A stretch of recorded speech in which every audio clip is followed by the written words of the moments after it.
দীর্ঘ ২৭ বছর পর দিল্লির এই জয় ভারতীয় জনতা পার্টির কাছে এক ঐতিহাসিক জয়। এই জয়ের বহুমুখী আঙ্গিক রয়েছে। এই জয় দুর্নীতি বনাম স্বচ্ছতার জয়। এই জয় মিথ্যা বনাম সত্যের জয়।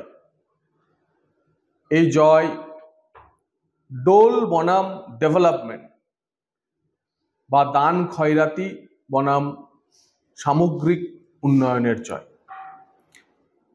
এই জয় বিভাজিত হিন্দু সমাজের এক হওয়ার জয়।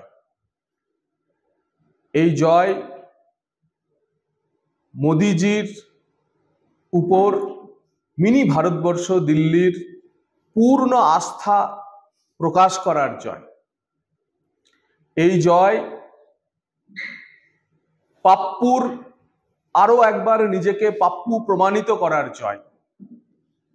এই জয় পশ্চিমবঙ্গের পাপ বিদায়ের আগে দিল্লির আপ বিদায় করে ভারতীয় জনতা পার্টির বিপুল জয়।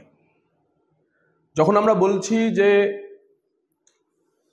দুর্নীতি বনাম স্বচ্ছতার জয়, তখন বলতেই হয় যে আজকে দিল্লির নির্বাচনে দিল্লিবাসী আবগারি দুর্নীতি মামলায় জেলে যাওয়া অরবিন্দ কেজরিওয়াল, মনীষ সিসোদিয়া, সত্যেন্দ্র জৈন, তিন মন্ত্রী, মুখ্যমন্ত্রী, উপমুখ্যমন্ত্রী এবং অন্যতম গুরুত্বপূর্ণ মন্ত্রী তিনজনকেই হারিয়ে দিয়েছে। এই জয় দেখিয়ে দিয়েছে যে দুর্নীতির বিরুদ্ধে লড়াই করে উঠে এসে তথাকথিত সিস্টেমকে ভেঙে চুরে নতুন বিষয়ের প্রবর্তনকারী আপ সত্যি আপদা অর্থাৎ বিপদে পরিণত হয়েছিল দিল্লিবাসীর কাছে। তাই দিল্লিবাসী হাতে ঝাড়ু তুলে নিয়ে এই দুর্নীতিগ্রস্ত আপকে বিদায় করেছে।